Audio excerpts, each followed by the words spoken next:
My entire family agreed I'd be the worst father alive. But I was 3 weeks away from finalizing an adoption. My family and I were sitting there watching my little nephew run around, when out of the blue, my auntie said, "I'm glad the good kid of the family has a child. Can you imagine if the other one spawned a kid?" Everyone giggled, making obvious side glances at me. "God, can you imagine?" my dad said. "That kid would need therapy before kindergarten." I set down my water and announced proudly, "Actually, I'm in the process of adopting a child." The entire table went silent. Then they started laughing even harder. "You're adopting?" My brother Julio nearly spit out his drink. "You don't even have a wife, man. You couldn't hold down a relationship in high school, college, or now." My mom shook her head. "Honey, you can't even keep a plant alive." "How are you going to raise a human being?" she snorted. "Remember when your hamster ran away?" My uncle added, "That animal literally chose to die in the walls rather than stay with you." But none of those things were true. It was Julio who had destroyed the plant by pouring Sprite instead of water, and it was him who took my hamster and blamed it on me. My uncle leaned back in his chair. "Adrian, you can barely take care of yourself. Your apartment's a mess. You eat takeout every night, and you're always forgetting to pay your bills on time. That's not father material. That's a death sentence for the kid." The entire table roared into laughter again, but that only made me more determined. Over the next 6 months, I worked overtime to earn that promotion at work. Better job, better stability, better future for my son. Yeah, my son. 7-year-old Isaac, who'd been bouncing through foster care since he was 3. I made sure our apartment was clean and safe, cabinets filled with food and snacks. I learned to cook meals, take him out to all the places I'd wanted to go as a kid. I showed up to every supervised visit, every meeting, every appointment, even watched parenting videos on YouTube. But it wasn't easy. The first week Isaac moved in, I burned dinner 3 times and he cried himself to sleep asking for his old foster mom. When he got sick with the flu, I panicked so hard I called the nurse hotline 4 times in one night. I forgot about picture day, sent him to school in mismatched socks more times than I can count, and once accidentally used fabric softener instead of detergent for his clothes. There were nights I'd lie awake terrified I was proving my family right. But then Isaac started smiling more. Started running to me when I picked him up from school. Started calling me dad without me having to ask. And I realized I was learning, slowly, messily, but I was learning. Meanwhile, Julio's perfect life was falling apart. His wife had caught him cheating with the babysitter, and they went through an ugly public divorce. His son started getting suspended from school for fighting. But still, my family never joked about Julio being a terrible father. They rallied around him, supported him, told him it'd all work out. 3 months after the adoption was finalized, I received a call from school from his teacher, who boasted about how well-adjusted Isaac was and how much he constantly spoke about me. "You're clearly doing an amazing job," she said warmly. We started talking about more than just Isaac and quickly exchanged numbers, and for the first time, I had someone I really wanted to commit to, someone I knew who would be good to Isaac. But just as things started going great, on Isaac's 8th birthday party, something completely unexpected happened. My whole family came to see the mess, only to find a happy little family that they all said would never happen.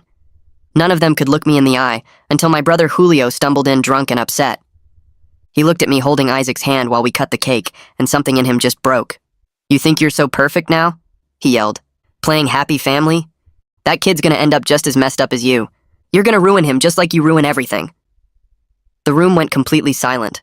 Isaac pressed closer to my side and yelled out weakly, "You're wrong! I love my dad, and he's the best!" Then my mom stood up. "Julio, that's enough. Adrian has been an incredible father," my dad added awkwardly. "Better than I ever was, honestly." One by one, they each said something about how patient I was with Isaac, how happy he seemed, how I'd stepped up in ways they never expected. My girlfriend, Isaac's teacher, smiled and slipped her hand in mine. "You're the father all kids dream of having, and soon, you'll be the father of 2. She patted her stomach and smiled warmly.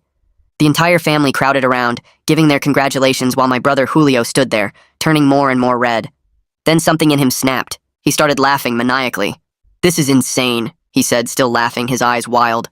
"You're all buying this? Adrian playing house with some random kid?" He stumbled forward, pointing at me. "I know what you did. I know your secrets. And if you think this little happy ending is real, you're all idiots." He looked right at Isaac and grinned.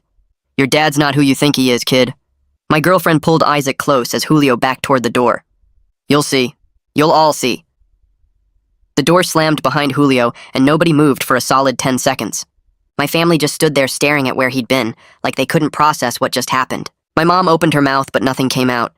My dad rubbed his face with both hands. I felt Isaac's small hand squeeze mine tighter, and that snapped me back to reality.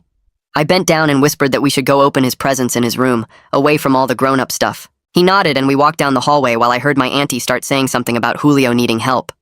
My hands shook as I helped Isaac tear into the wrapping paper on his biggest gift. He pulled out a new bike and his eyes went huge with excitement, but I could barely focus on his happy face because my brain kept spinning through everything Julio might know and everything he might tell people. I made myself smile and nod as Isaac showed me each new toy, but inside I was planning how to protect him from whatever bomb my brother was about to drop. After about an hour of opening presents and playing with new action figures, Isaac's eyes started getting heavy. I tucked him into bed surrounded by his new stuff, and he fell asleep almost instantly, probably worn out from all the party excitement and stress. I walked back to the kitchen where Kieran was cleaning up paper plates and plastic cups. She looked up at me and I could see the worry all over her face. We sat down at the kitchen table without saying anything for a minute. She reached across and took my hand. She asked me straight out if there was something from my past I hadn't told her about, something Julio could use against me. Her voice was steady, but I could hear the fear underneath it. I realized right then that I couldn't let Julio force this conversation, that I needed to be honest with her before he twisted everything into something worse. I took a deep breath and started talking. I told her about my early 20s when I'd struggled with drinking after dropping out of college the first time. I told her about the DUI I got when I was 23, how I'd kept it quiet for years because I was so ashamed. I explained the money problems I'd had back then, the credit cards I'd maxed out and couldn't pay, the debt collectors calling me for 2 straight years. I told her I'd only finished paying everything off about 6 months before I started the adoption process. She didn't say anything for a long time. She just sat there looking at her hands on the table. I felt like I might throw up waiting for her to respond. When she finally looked up at me, her eyes were wet, but she wasn't crying. She said she wished I'd trusted her enough to tell her sooner. She said she understood why I was scared to share it, but that hiding it made her wonder what else I might be keeping from her. Then she squeezed my hand and said we'd figure this out together, that my past didn't change how she felt about the man I'd become. The next morning, Isaac came into the kitchen while I was making pancakes and asked why Uncle Julio had been so mad at the party. I flipped a pancake and tried to think of how to explain it without scaring him. I told him that sometimes grown-ups have problems they need to work through, and that Uncle Julio was dealing with some tough stuff that made him act mean. Isaac poured syrup on his pancakes and seemed to think about that for a second. He asked if Uncle Julio was mad at him, and I said no, absolutely not, that this was about grown-up things that had nothing to do with Isaac. He nodded and started eating, then started talking about his new bike and whether we could go to the park later. Just like that, he bounced back to being his normal, happy self. It reminded me that kids can handle way more than we think they can, as long as they feel safe and loved. We spent the rest of the morning at the park, and Isaac rode his new bike around the path about 50 times. That afternoon, my phone rang and I saw it was my mom calling. I almost didn't answer, but Kieran gave me a look that said I should. My mom's voice sounded different from usual, softer maybe. She said she wanted to apologize for Julio's behavior and ask if I was okay. I sat down on the couch because this was the first time in my entire life that my mom had actually checked on how I was feeling about something. She said she'd talked to Julio that morning and he was a mess, but that his problems weren't my responsibility. I told her I appreciated her calling and that I was handling things, but that Isaac had to be my priority right now. She said she understood and that she was proud of how I'd handled everything. We talked for maybe 10 more minutes about normal stuff like Isaac's new bike and the weather. When I hung up, Kieran asked if that went okay, and I said it went better than I expected. Later that evening, after Isaac went to bed, Kieran suggested we should meet with her dad to tell him about the pregnancy before Julio caused more drama. She said she wanted her family to hear the important news directly from us, instead of through some twisted version my brother might spread around. I felt my stomach drop because meeting her dad under these circumstances wasn't exactly ideal. Gene had only met me twice before, and both times he'd been polite but distant, the way dads get when they're not sure about the guy dating their daughter. But Kieran was right that we needed to control our own story. I agreed, and she called her dad right then to set up dinner for later in the week. 3 days later, we drove to Gene's house on the other side of town. He lived in a nice neighborhood with big trees and houses that all looked the same. Kieran knocked on the door, and her dad opened it wearing jeans and a button-up shirt. He shook my hand firmly and invited us in. We sat in his living room and made small talk about work and the weather for about 5 minutes, before Kieran just came out and told him she was pregnant. Gene's face went through about 6 different expressions in 2 seconds. He looked at Kieran, then at me, then back at Kieran. He asked how long we'd been together, and Kieran said almost 5 months. He leaned back in his chair, and I could see him doing the math in his head, probably wondering if I was good enough for his daughter, and worried about how fast everything was moving. He asked me about my job and my apartment, and how I was managing with Isaac. I answered everything honestly while he watched me like he was looking for cracks in my story. Then Kieran jumped in and started explaining how I'd proven myself as a father to Isaac, how patient and dedicated I was, how she'd watched me grow into the role over months of getting to know us both. She said she was confident in our future together, and that she wouldn't have let things get this far if she had any doubts. Gene's face softened a little bit when she said that. He told me he'd heard good things about how I was with Isaac from Kieran and that being a single parent wasn't easy, but I seemed to be handling it well. He said he wanted to be supportive, but that he needed time to process everything. We stayed for another hour talking about practical stuff like doctor appointments and our plans for a bigger apartment. When we left, Gene hugged Kieran and shook my hand again, this time with a little less tension in his grip. Monday at work, I couldn't focus on anything. I kept staring at my computer screen without actually reading what was on it. My coworker Vanessa walked past my desk 3 times before she finally stopped and asked what was wrong. Vanessa had been supportive through the whole adoption process, always asking about Isaac and celebrating the small wins with me. I gave her the basic outline of what happened at the party, how Julio showed up drunk and made threats about exposing my secrets. She pulled up a chair and sat down next to my desk.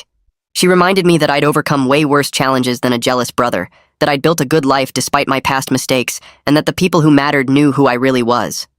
She said Julio was clearly spiraling, and that his words said more about him than about me. I felt a little better after talking to her, enough to actually get some work done that afternoon. That night after Isaac went to sleep, my phone started buzzing with text messages. I picked it up and saw they were from Julio. The first one said he knew everything about my past, and that the truth was going to come out whether I liked it or not. The second one said I'd fooled everyone but not him, that he saw right through my act. The third one was just rambling about how I didn't deserve the family I'd built. I screenshot every message and showed them to Kieran. Her face got hard as she read through them. She said if his messages kept coming like this, I might need to think about getting a restraining order. I didn't want to go that far with my own brother, but I also couldn't let him keep threatening me and scaring my family. I saved all the screenshots in a folder on my phone just in case. 2 days later, Isaac's school counselor called and asked if I could come in for a meeting. My first thought was that something was wrong, but she said it was just a check-in about how Isaac was handling the news about becoming a big brother. I scheduled it for the next afternoon and showed up 15 minutes early because I'm always paranoid about being late to anything involving Isaac's school. The counselor was a nice woman in her 40s who'd worked with Isaac a few times before. She said she wanted to touch base about the family changes since those could sometimes affect kids in unexpected ways. Then she smiled and said Isaac seemed really excited about the baby, that he'd been talking about it positively to his classmates and asking questions about what big brothers do. She said he seemed secure and happy, which was exactly what she liked to see in situations like this. I left that meeting feeling better than I had in days, knowing that despite all the drama with Julio, Isaac was okay. That Thursday night, my phone buzzed with an incoming call from a number I almost didn't recognize because my dad never called me. I stared at the screen for 3 rings before answering, already bracing myself for whatever family drama was coming next. He asked if I wanted to meet for coffee on Saturday morning, just the 2 of us, which had literally never happened in my entire life. My first instinct was to say no and protect myself from whatever lecture or criticism he had planned, but something in his voice sounded different. I told him I could meet him at the diner near his house around 10, then spent the next 2 days wondering what he wanted and whether this was some kind of trap. Saturday morning, I showed up 15 minutes early because I'm always paranoid about being late, and I sat in my car watching the diner entrance until I saw my dad's truck pull into the parking lot. He looked older than I remembered as he walked toward the door, his shoulders a little more hunched than they used to be. Inside the diner, we took a booth by the window and ordered coffee, both of us avoiding eye contact while the waitress filled our cups. My dad cleared his throat 3 times before he finally started talking, admitting he'd been too hard on me growing up, and that he'd spent years projecting his own failures onto me instead of supporting me. He said watching me with Isaac at the birthday party made him realize what real fatherhood actually looked like, and it forced him to confront how badly he'd messed up with both me and Julio. I sat there frozen with my coffee cup halfway to my mouth, not knowing how to process what I was hearing. He kept going, saying he wanted to try building a better relationship if I was willing to give him that chance, and his eyes were actually wet, like he might cry. I didn't know what to say at first because this was the man who'd spent my entire childhood telling me I'd never amount to anything, and now he was sitting across from me apologizing. Eventually, I told him I appreciated the apology, and I was willing to take things slowly, 1 step at a time. We agreed to start with monthly lunches where we could get to know each other as adults, instead of falling back into the same broken patterns from my childhood. The conversation felt awkward and uncomfortable, but also kind of necessary, like lancing an infected wound that had been festering for decades. We finished our coffee and went our separate ways, and I drove home feeling weird and off balance, but maybe a little bit hopeful. Tuesday night the following week, I was helping Isaac with his homework at the kitchen table when someone started pounding on my apartment door. The banging was so loud and aggressive that Isaac jumped in his chair and looked at me with scared eyes. I recognized Julio's voice immediately as he started yelling from the hallway about how I was a fraud and everyone was going to find out the truth. I told Isaac to go to his room and put on his headphones, then I locked his door from the outside before calling the police. Julio kept pounding and screaming while I stayed on the line with the dispatcher, and I could hear other neighbors opening their doors to see what was happening. I called Kieran next and she stayed on the phone with me, her voice calm and steady, while Julio's yelling got more and more incoherent. The police arrived within 10 minutes and I heard them in the hallway telling Julio to calm down and step away from my door. He started arguing with them, his words slurred and angry, and then I heard the sound of handcuffs clicking. One of the officers knocked and identified himself, so I opened the door to find Julio being led away in restraints, his face red and his eyes unfocused. The officer took my statement about the harassment and the threatening texts, then informed me that Julio was arrested for public intoxication and disturbing the peace. He suggested strongly that I should consider filing for a restraining order, given how Julio's behavior was escalating and becoming more threatening. After they left, I unlocked Isaac's room and found him curled up on his bed with his headphones still on, and it took me 20 minutes to convince him that everything was okay and he was safe. The next morning, I took off work and spent hours at the courthouse gathering all the documentation I needed for the restraining order filing. I printed out every threatening text message Julio had sent, wrote a detailed timeline of his increasingly unstable behavior, and attached the police report from the apartment incident. The clerk at the family court window walked me through the paperwork and scheduled a hearing date for 2 weeks out. My hands shook while I filled out the forms because this felt like such a huge step to take against my own brother, but I kept thinking about Isaac's scared face and knew I had to protect him. I submitted everything and got a temporary order that would be in effect until the hearing, which meant Julio legally had to stay away from me and my family. Walking out of the courthouse, I felt exhausted and sad, but also relieved that I was finally taking action instead of just hoping Julio would get better on his own. That afternoon, my mom called with her voice thick from crying, saying she'd heard about Julio's arrest and didn't know what to do or how to help either of us. She kept saying she was torn between her 2 sons and felt like she was losing both of us to this conflict. I told her as gently as I could that Julio needed professional help that I couldn't provide and that my first priority had to be protecting Isaac from his instability. She cried harder and asked if there was any way to fix this without courts and restraining orders, but I stood firm. I explained that Julio had crossed too many lines and that Isaac's safety wasn't something I could compromise on, even for family peace. My mom eventually accepted what I was saying even though she clearly didn't like it, and she promised she'd try to get Julio into some kind of treatment program. After we hung up, I sat on my couch staring at nothing for a long time, feeling the weight of everything that was happening. The next weekend, Kieran and I decided to focus on something positive and started looking at bigger apartments since we'd need more space with a baby coming. We brought Isaac along and made it fun, letting him imagine which room would be his and talking about how we'd decorate. At the third apartment we viewed, Isaac got really excited about a place that had 2 bedrooms, plus a small office that could become a nursery. He started planning out loud about what color we should paint the baby's room and asking if he could help pick out furniture for his future sibling.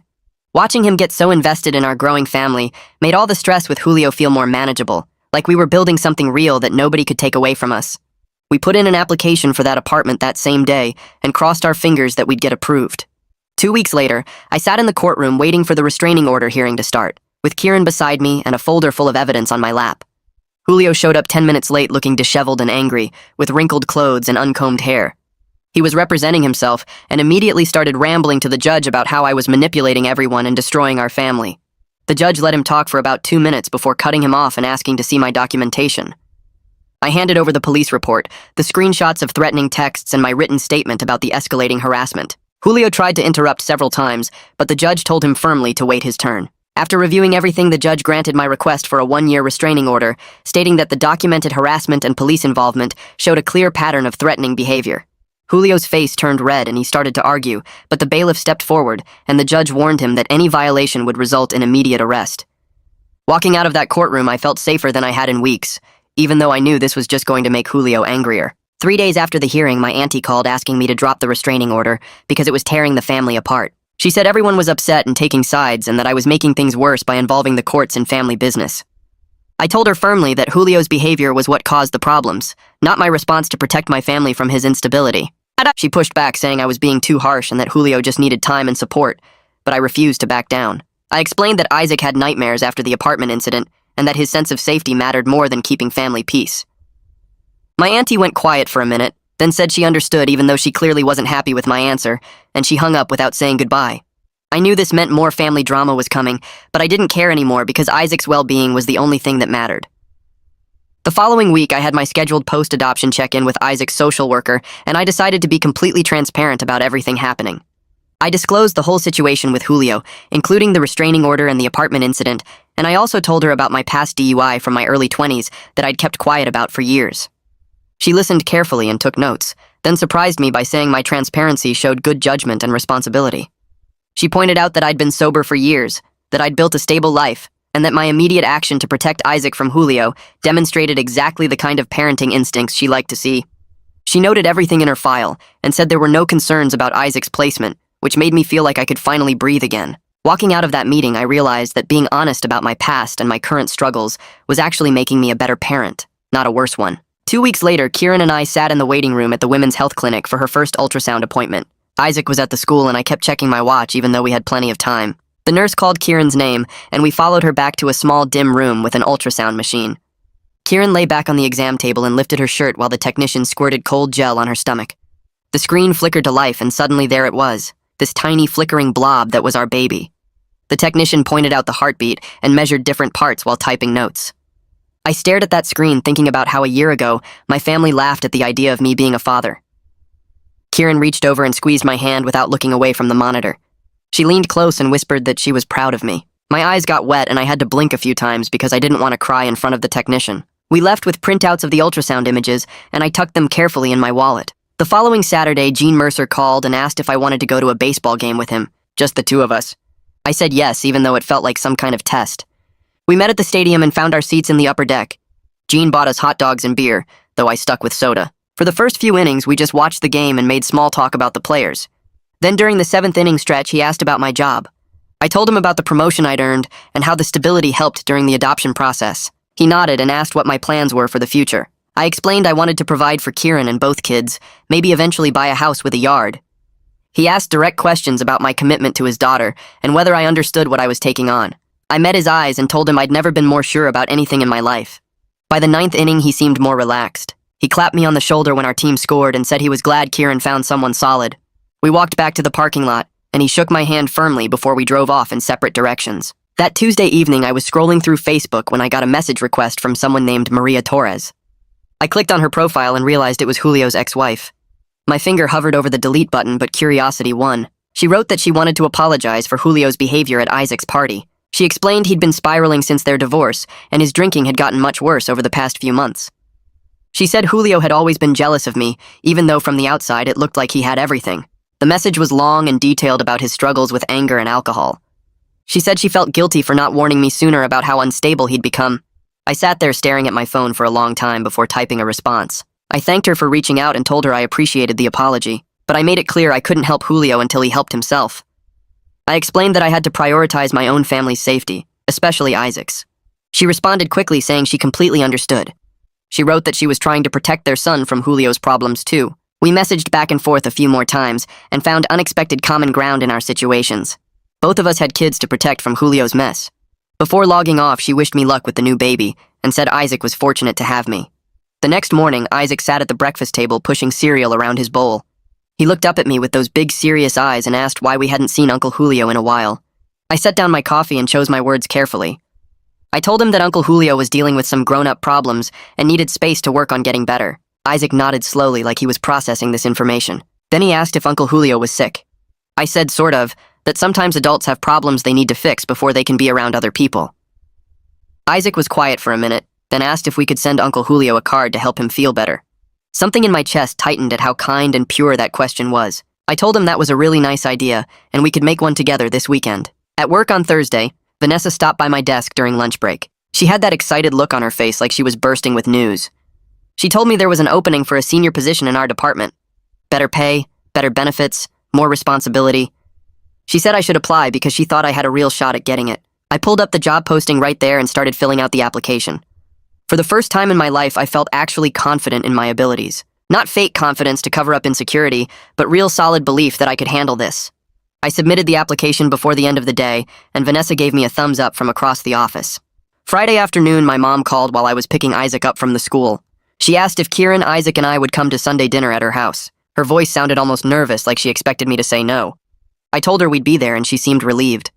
After I hung up, I told Kieran about the invitation. She bit her lip and admitted she was nervous about it. We spent Saturday evening preparing Isaac for the possibility that dinner might be awkward. We explained that sometimes family gatherings can be uncomfortable, but that we'd all stick together. Isaac seemed fine with it and asked if Grandma would make her chocolate cake. Sunday dinner started stiff and uncomfortable. We sat around the dining room table and everyone was extra polite in that forced way. My mom passed dishes and asked Kieran questions about her teaching career. What grade did she teach? How long had she been at that school? What made her want to become a teacher? Kieran answered everything with grace, even though I could tell she was nervous. My mom actually listened to the answers instead of just waiting to talk. She asked follow-up questions about Kieran's pregnancy and whether she planned to keep teaching after the baby came. Meanwhile, my dad pulled out an old board game and sat on the floor with Isaac. I watched them play together and saw hints of what kind of grandfather he could be if we could move past all our history. Isaac laughed when my dad made a silly move and my dad ruffled his hair. The whole scene felt surreal compared to that first family dinner where they'd mocked me. After we finished eating, my uncle pulled me aside into the hallway. He looked uncomfortable and kept clearing his throat. Finally, he said he wanted to apologize for the cruel jokes he'd made at that first family gathering. He admitted he'd just been following the family's pattern of making me the scapegoat without thinking about the real harm it caused. He said watching me with Isaac made him realize how wrong they'd all been. I stood there looking at him and felt the weight of all those years of being the family joke. I told him I accepted his apology, but that it would take time to rebuild trust. He nodded and said he understood, and that he'd work on earning it back. Wednesday afternoon, my phone rang while I was in a meeting at work. I saw it was Isaac's school and stepped out to answer. The principal's voice was tense and professional. She said there was a situation and I needed to come to the school immediately. My stomach dropped and I grabbed my keys and ran. I drove there, breaking probably every speed limit. When I pulled into the parking lot, there were 2 police cars parked near the entrance. I ran inside and found Isaac sitting in the counselor's office looking small and scared. The principal explained that teachers had spotted Julio acting strange in the parking lot during pickup time. He'd been pacing and yelling and trying to get close to the building. They'd initiated a lockdown and called the police. Officers arrived and arrested him for violating the restraining order. Isaac was safe the whole time, but he'd heard the lockdown announcement and got scared. I knelt down and hugged Isaac tight while rage burned in my chest. Julio's problems had now touched my son's sense of security at his own school, the one place that should always feel safe for him. I thanked the counselor and principal for protecting Isaac.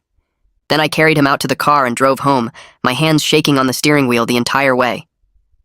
That night, Isaac asked me 3 times if the doors were locked, and twice if someone could get into his window. I checked everything in front of him and sat on the edge of his bed until he fell asleep. My phone buzzed around midnight with a text from my mom asking me to call her as soon as possible. I stepped into the hallway and dialed her number. She told me Julio had been arrested at the school and taken to the county jail. The judge set his bail at $15,000 this time, instead of the original $5,000. She said he also ordered Julio to get evaluated for substance abuse before any future hearings. Then she asked if I could help pay the bail money because she and my dad didn't have that much available right now. I told her no. She went quiet for a long moment before asking me to reconsider because Julio was still my brother and he needed family support. I explained that giving him money to avoid consequences wouldn't help him get better. She started crying and said I was being cruel and that Julio was going through a hard time. I stayed firm and told her that protecting Isaac was my first priority and that Julio needed to face what he'd done. She hung up on me. Isaac woke up screaming that first night. I ran to his room and found him sitting up in bed with tears running down his face. He said he dreamed that Uncle Julio broke into the school and took him away. I sat next to him and turned on his nightlight and told him that would never happen because the school had good security and I would always protect him. He asked if Uncle Julio was mad at him. I promised him that Julio's problems had nothing to do with him and that none of this was his fault. We sat there for an hour while I rubbed his back and told him stories about funny things that happened when I was his age. He finally fell back asleep around 3 in the morning. The same thing happened the next night and the night after that. Each time he woke up scared and each time I stayed with him until he felt safe enough to sleep again. Kieran came over on the 4th night and found me exhausted on the couch after getting Isaac back to sleep. She sat down and put her hand on my arm. She suggested we start family therapy to help Isaac process everything that had been happening. I agreed immediately because I could see the fear in Isaac's eyes was getting worse instead of better. The family therapist's office had comfortable chairs and toys in the corner for younger kids. Isaac sat between me and Kieran during our first session while the therapist asked him about school and his friends and his favorite things to do.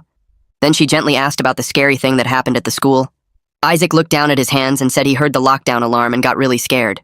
The therapist nodded and asked what made him scared. He said he worried that someone bad was trying to hurt people. She asked if he knew who the person was and he shook his head, even though I knew he probably figured it out. We went back every week after that. The therapist taught Isaac some breathing exercises to use when he felt scared.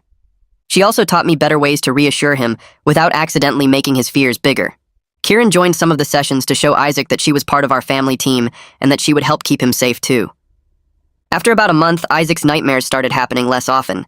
He still had them sometimes, but not every single night like before. My boss called me into her office on a Thursday afternoon.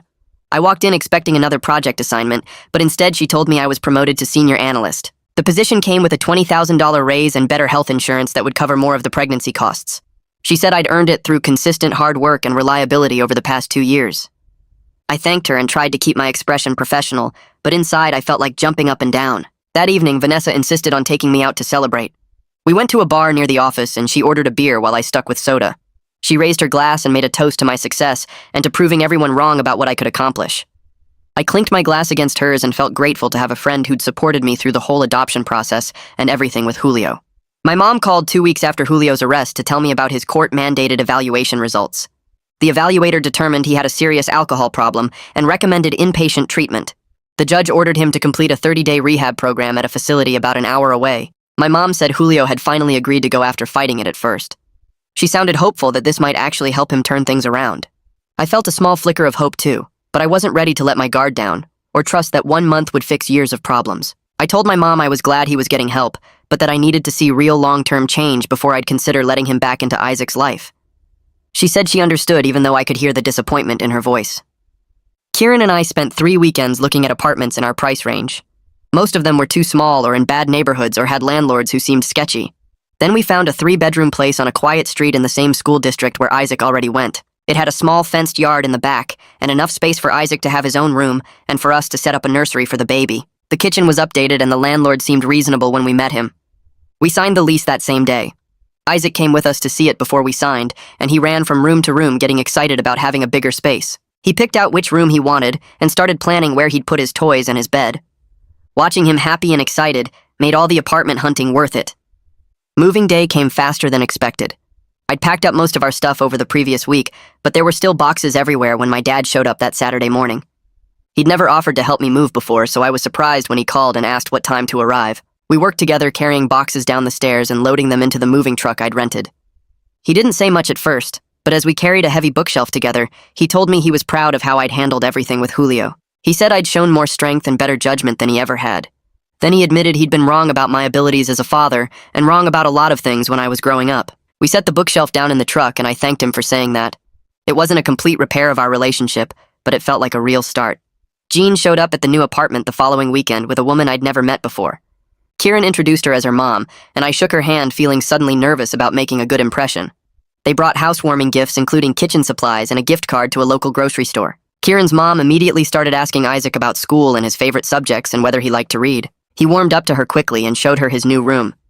She told him it was a perfect room for a smart boy like him and that she was so happy to have him as her grandson. Watching her treat Isaac like family without any hesitation made my throat tight with emotion. Jean caught my eye and nodded like he approved of how things were going. A few days later, Isaac was helping Kieran set up the nursery when he called her Miss Kieran instead of just Kieran. She stopped arranging baby clothes and looked at him with tears in her eyes. She asked him if he'd like to call her something else eventually, like maybe a name that showed she was special to him. He thought about it for a minute, then said he liked Miss Kieran for now because it felt right. She hugged him and told him that was perfect, and he could call her whatever made him comfortable. I stood in the doorway watching them and realized Isaac was finding his own way to accept her as part of our family. 30 days after Julio entered rehab, his counselor called my cell phone. She introduced herself and explained she was working with Julio on his recovery program. She asked if I'd be willing to participate in a family therapy session as part of his treatment plan. I hesitated because I wasn't sure if Julio was actually changing or just going through the motions to satisfy the court. She said family involvement was important for long-term success, but that I could set whatever boundaries I needed. I agreed to one session with clear limits about what I was willing to discuss. She scheduled it for the following week at the rehab facility. After I hung up, I told Kieran about it, and she squeezed my hand and said she'd support whatever decision I made about Julio. The therapy session happened the following Thursday at the rehab facility. I drove there alone because Kieran had to work, and honestly, I needed the time to prepare myself for seeing Julio again. The counselor met me in the lobby and walked me to a small room with a couch and 2 chairs. Julio came in a few minutes later looking cleaner than he had in months. His eyes were clear, and he sat down without the angry energy that usually followed him around. The counselor started by explaining the purpose of family therapy and recovery, and then asked Julio if he wanted to share anything with me. He looked at his hands for a long time before speaking. He said he was sorry for everything at the birthday party, and for the texts and showing up drunk at my apartment. Then he said something that surprised me. He told me he'd been jealous of me for years, even though everyone thought he was the successful one. He explained that watching me build a real family with Isaac while his marriage fell apart and his son struggled made something break inside him. He said it wasn't fair that the screw-up brother got to have the happy ending while the golden child lost everything. The counselor asked him to explain what he meant by that. Julio talked about how he always felt pressure to be perfect and how he resented that I seemed free from those expectations, even if it meant being the family joke. He said seeing me actually succeed as a father when everyone predicted I'd fail made him realize his own life was empty despite looking good on paper. He admitted he needed to focus on his own recovery and rebuilding his relationship with his son instead of tearing me down. I sat there listening and feeling a weird mix of anger and sadness. Part of me wanted to tell him how much damage he'd caused. Part of me understood that his jealousy came from a real place, even if his actions were wrong. When the counselor asked if I wanted to respond, I told Julio I was accepted his apology, but that rebuilding trust would take a long time. I explained that I needed to see real change over months, not just words in one therapy session before I'd consider letting him back into Isaac's life. The therapist nodded and told Julio that respecting my boundaries was an important part of his recovery process. She said he couldn't control my timeline for forgiveness, and that pushing for more access than I was comfortable with would only damage things further. Julio agreed and said he understood. The session ended with the counselor scheduling a follow-up in a month if I was willing. I said I'd think about it and left feeling drained, but also like maybe this was the beginning of something different between us. 2 weeks later, my mom called while I was making dinner. She told me that she and my dad had started attending Al-Anon meetings to learn how to support Julio without enabling his problems. Her voice sounded different from usual, less defensive and more honest. She said the meetings were helping them understand that asking me to bail Julio out had been wrong. She apologized for putting that pressure on me and said she understood now why I refused. I thanked her for telling me and said I was glad they were getting help too. It felt like the first real conversation we'd had in years, where she wasn't making excuses for Julio or dismissing my feelings. After I hung up, Kieran came into the kitchen and asked how it went. I told her about the Al-Anon meetings and she smiled and said my parents were finally taking responsibility. Then she sat down at the table and looked at me with this serious expression. She said she'd been thinking about us and the baby and our future. She asked if I'd want to get married at the courthouse before the baby arrived. She explained that she wanted to make our commitment official without the stress of planning a big wedding. I looked at her sitting there with her hand on her growing belly and felt this rush of certainty. I said yes immediately. We decided to invite just our parents and Isaac and Vanessa as witnesses. Keep it simple and focused on what actually mattered. The courthouse wedding happened on a Friday morning 3 weeks later. Isaac wore his nicest shirt and kept asking if he could see the rings. My parents arrived early, looking nervous but happy. Jean and Kieran's mom showed up right on time with flowers for Kieran. Vanessa hugged me and said she was proud of how far I'd come. We all stood in the small courthouse room while the judge performed the ceremony. Isaac stood between Kieran and me, holding our rings in his small hands. His face was bright with pride, like he understood this was his family becoming official. When the judge pronounced us married, both sets of parents had tears in their eyes. My mom hugged Kieran and called her daughter for the first time. My dad shook my hand and pulled me into an awkward hug. Jean kissed his daughter's cheek and nodded at me with approval. After the ceremony, we all went to Isaac's favorite pizza place to celebrate. Isaac told everyone at the table about how he got to hold the rings and how he was going to be the best big brother ever. The whole meal felt easy and natural, like this was how family was supposed to be. On Monday, Isaac told his class about the wedding during sharing time. His teacher sent home a folder that afternoon full of drawings his classmates had made of our family. Some showed me and Kieran and Isaac holding hands. Others included a baby in a basket or a crib. One kid drew our whole family as superheroes, which made Isaac laugh so hard he couldn't breathe. I hung every single drawing on the refrigerator in our new apartment.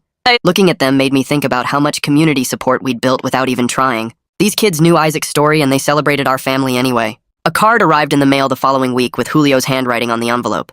Inside was a simple congratulations message about the marriage. The note said he hoped to earn his way back into the family someday if I was ever willing. The words sounded genuine without any of his usual anger or sarcasm. I showed it to Kieran and we talked about how to respond. We decided to send a brief thank you note back. Nothing that made promises, but also nothing that completely closed the door. Just acknowledgement that we received his card and appreciated the sentiment. My auntie called 2 weeks later asking if she could host a small gathering to celebrate our marriage properly. I was hesitant at first, remembering that awful dinner where they all mocked me. But Kieran encouraged me to give them a chance to do better. The gathering happened on a Saturday afternoon at my auntie's house. The atmosphere was completely different from that first dinner.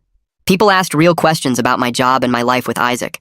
They complimented my parenting instead of making jokes. My uncle apologized again for his cruel comments about the hamster. My auntie made sure Kieran felt welcomed and included in every conversation. They asked about her teaching and her pregnancy with genuine interest. Isaac ran around playing with my nephew, and everyone commented on how happy and well-adjusted he seemed. My mom and dad sat together looking more relaxed than I'd seen them in months. It felt like the family was finally seeing me as an actual person instead of their designated failure. Jean pulled me aside near the end of the gathering. We stood in my auntie's backyard while kids played on the swing set. He told me he was wrong to doubt me when we first met. He said he could see now that I was exactly the kind of man his daughter and grandson deserved. He officially welcomed me into their family and said he was excited to meet his new grandchild in a few months. His acceptance meant more than I expected it to. Having Kieran's dad on my side felt like proof that I'd really become someone worth respecting. Isaac's school held a father-son event the next month. We showed up together and Isaac immediately started introducing me to his friends as his dad. No hesitation or awkwardness, just pure pride in his voice.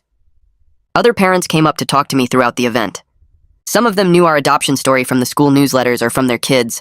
They complimented my dedication to Isaac and said nice things about how happy he always seemed. One dad told me he admired how I'd stepped up when Isaac needed someone. Another said his own son looked up to Isaac and wanted to be adopted too, which made me laugh. Standing there watching Isaac play games with his friends, I realized something important. I'd stopped feeling like I needed to prove myself to anyone except Isaac. My family's opinion didn't matter as much anymore. Julio's jealousy couldn't touch what I'd built. All that mattered was that Isaac felt loved and secure, and that our family was real regardless of what anyone else thought. 3 weeks before Kieran's due date, I woke up on a Saturday morning to her shaking my shoulder. She was having contractions 5 minutes apart, and her water had broken an hour ago. I jumped out of bed and started throwing things into the hospital bag we'd packed weeks earlier. Isaac appeared in the doorway, rubbing his eyes and asking what was happening. I told him the baby was coming early, and we needed to get him to Grandma and Grandpa's house right away. He got excited and started bouncing around asking if he could meet his sister today. I called my parents while helping Kieran to the car. My mom answered on the second ring and said to bring Isaac over immediately, that she'd have breakfast ready for him. The drive to my parents' house took 15 minutes, and I kept glancing at Kieran, who was breathing through contractions and timing them on her phone. Isaac sat in the back asking a million questions about whether the baby would be tiny and if she'd know who he was right away. When we pulled up to my parents' house, my mom was already waiting at the door. She took Isaac's hand and told me to go, that she'd take good care of him. Then she looked at me and said something I'd never heard before. She called me son with real warmth in her voice and told me to focus on Kieran and the baby, that everything would be okay. I felt something shift in my chest, but didn't have time to process it. I got back in the car and drove to the hospital with Kieran gripping my hand during every contraction. The labor lasted 12 hours. Kieran squeezed my hand so hard I thought she might break bones. The nurses came in and out checking her progress. I fed her ice chips and helped her walk around the room when she needed to move. Around hour 10, she started crying and saying she couldn't do it anymore. I stayed right next to her and reminded her how strong she was. Finally, the doctor said it was time to push. 30 minutes later, I heard a cry that changed everything. The nurse placed this tiny wrinkled baby on Kieran's chest. Our daughter Lily weighed 6 pounds and had a full head of dark hair. When I held her for the first time, my hands were shaking. She was so small and perfect and mine. The nurse who'd been helping with the delivery smiled and said I seemed like a natural with newborns. Kieran laughed even though she was exhausted and said I'd had plenty of practice being a dad already. I couldn't stop staring at Lily's face and thinking about how different my life looked now compared to a year ago. My parents brought Isaac to the hospital that afternoon to meet his baby sister. He walked into the room holding my mom's hand, and his eyes went wide when he saw the baby. I sat him in the chair next to Kieran's bed and carefully placed Lily in his arms while supporting her head. He stared at her with this amazed expression and asked why she was so small. Kieran explained that all babies start out tiny and grow bigger every day. Isaac wanted to know when she'd be able to play with him and if she knew he was her big brother. He asked about 10 more questions in rapid fire while gently touching Lily's tiny fingers. My dad stood back taking photos on his phone. I pulled out my own phone and captured the moment with Isaac holding Lily and smiling bigger than I'd ever seen. Looking at that photo later, I knew this was when our family became complete. Not when I adopted Isaac or when Kieran and I got married, but right here with both my kids together for the first time. We brought Lily home 3 days later and immediately fell into the chaos of newborn life. She woke up every 2 hours wanting to eat. Kieran and I took turns getting up at night, stumbling around the dark apartment half asleep. Isaac surprised us by being incredibly helpful. He'd fetch clean diapers without being asked and bring Kieran water while she fed the baby. When Lily cried, he'd sing the songs I used to sing to him when he first moved in. Sometimes I'd find him just standing next to her bassinet watching her sleep. Kieran and I were exhausted beyond anything I'd experienced before, but we worked together like a real team. She'd handle feeding while I changed diapers. I'd do laundry while she napped with the baby. We'd trade off holding Lily so the other could shower or eat. Even in the middle of the hardest nights when both kids needed something at the same time, it felt right. Like this was exactly what we were supposed to be doing. 2 weeks after we brought Lily home, a package arrived with Julio's name on the return address. Inside was a small pink teddy bear and a card. The card said congratulations on the new baby and mentioned he'd been sober for 90 days. He wrote that he was attending outpatient therapy twice a week and working on himself. He didn't ask to meet Lily or push for contact, just wanted us to know he was making progress. I showed the card to Kieran and we talked about how to respond. I appreciated that he was getting help and staying sober, but I wasn't ready to let him back into our lives yet, especially not around the kids. I wrote a brief thank you note for the gift without extending any invitation to visit. Maintaining boundaries felt important, even as I hoped his recovery was real. My dad started showing up every Sunday afternoon without fail. He'd spend an hour playing with Isaac in the living room while holding Lily and making faces at her. Isaac loved having his grandpa's attention and would show off his reading skills or tell stories about school. My dad seemed genuinely interested in everything Isaac said. He'd ask questions and laugh at Isaac's jokes and help him build elaborate block towers. With Lily, he was gentle and patient, letting her grip his finger while he talked to her in a soft voice. I'd watch him with both kids and see a different person than the father I grew up with. He was present and engaged in ways he'd never been with me or even with Julio's son. It felt like he was trying to be the grandfather he wished he'd been as a father. Jean and Kieran's mom became regular fixtures in our apartment during those early weeks. They'd come over with home-cooked meals and take Isaac to the park so Kieran and I could nap. Kieran's mom would hold Lily for hours, singing old lullabies and telling stories about when Kieran was a baby. Jean helped me assemble new furniture and fix a leaky faucet I'd been ignoring. They never made us feel like we were failing or struggling, just supported us through the hard parts. I found myself grateful for their presence in ways I couldn't quite express. After spending so many years feeling like the family outcast, I now had more family support than I knew what to do with. Both sets of parents invested in our kids and our success. It was strange and wonderful at the same time. 3 months after Lily's birth, Julio sent a text asking if we could meet for coffee. He said he wanted to show me his 6-month sobriety chip and talk about his progress. I stared at the message for a long time before responding. Part of me wanted to ignore it and keep him at a distance, but another part was curious if he'd actually changed or if this was just another manipulation. I agreed to meet him at a coffee shop downtown without the kids. I told Kieran where I'd be and promised to text her every 30 minutes so she'd know I was okay. The morning of the meeting, I was nervous in a way I couldn't quite name. Nervous he'd be drunk or angry. Nervous he'd try to guilt me into letting him meet Lily. Nervous that seeing him would bring back all the bad feelings from the birthday party. When Julio walked into the coffee shop, I almost didn't recognize him. He looked healthier than I'd seen him in years. His eyes were clear and focused.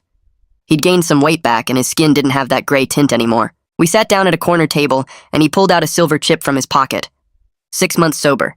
He set it on the table between us like proof. Then he started talking and I just listened. He took full responsibility for everything that happened at Isaac's birthday party. Didn't make excuses about being drunk or jealous.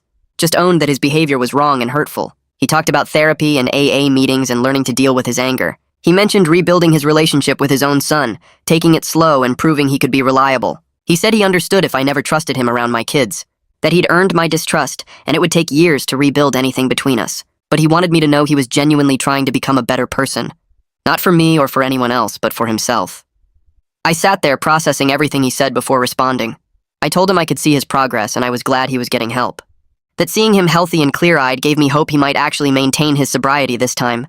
But I was honest that rebuilding trust would be a slow process, that it would depend on him staying sober and respecting whatever boundaries I set, that my priority would always be protecting Isaac and Lily from instability. He nodded through everything I said and didn't argue or push back.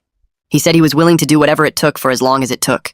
That he knew he'd destroyed the relationship between us, and earning it back was completely on him. For the first time in our entire lives, we were having an honest conversation. No competition or resentment or family dynamics getting in the way, just two brothers trying to figure out if there was anything left to salvage between them. 6 months later, Thanksgiving at my parents' house felt like walking into a different universe. I carried Lily in her car seat while Isaac held Kieran's hand, and when we walked through the door, my mom actually hugged me first instead of making some joke. My dad took the car seat from me and cooed at Lily, calling her his granddaughter without any awkwardness. The table was set with actual place cards, and mine wasn't shoved at the end anymore. I sat between Kieran and Isaac, right in the middle of everything. Julio showed up an hour later, sober and carrying a pie he'd baked himself. He stayed quiet mostly, helping in the kitchen and playing with Isaac when asked, but never pushing. When my auntie started telling stories about family holidays, she included me in the good memories instead of making me the punchline. My uncle asked about my job and seemed genuinely interested in my answer. During dinner, my mom kept passing me dishes first and asking if Isaac needed anything. It was small stuff, but it mattered. Julio caught my eye once across the table and gave me a small nod, and I nodded back. After we ate, my dad suggested taking a family photo, and for the first time ever, he made sure I was in the center holding Lily with Isaac pressed against my side. When we left that night, my mom hugged me again and whispered that she was proud of me, and I actually believed her. 2 weeks later, I sat in the school parking lot reading Isaac's progress report from his 3rd grade teacher. She'd written a full page about how kind he was to other students, how he helped kids who were struggling, and how he talked about his family with so much love and pride. At the bottom, she'd added a personal note saying Isaac was one of the most emotionally healthy students she'd taught in 15 years, and she credited the stable home environment we'd created. I showed it to Kieran that night after Isaac went to bed, and we both sat there on the couch just staring at it. All those early days of burnt dinners and mismatched socks and panic phone calls to nurse hotlines had led to this. A happy, healthy kid who felt safe and loved enough to be kind to others. Kieran squeezed my hand and said we'd done good, and I finally let myself believe it. My parents started coming over every Sunday after that, bringing groceries and staying to help with whatever we needed. My mom would hold Lily while I helped Isaac with homework, and my dad would fix things around the apartment without me asking. They asked Kieran about her lesson plans and her students, treating her like she'd always been part of the family. It wasn't perfect. Sometimes my mom would say something that reminded me of the old days, or my dad would make a joke that landed wrong. But they were trying, really trying, and that was more than I'd ever expected. We'd never erased the years of them treating me like the family joke, but we'd found a way to move forward that felt workable. They were becoming the grandparents Isaac and Lily deserved, even if they'd never be the parents I'd needed growing up. 4 months after that Thanksgiving, Julio asked if he could see Isaac and Lily at my parents' house with everyone there. I agreed but stayed the whole time, watching how he interacted with them. He was patient with Isaac's questions and gentle when holding Lily. He didn't try to be their favorite uncle or compete for their attention.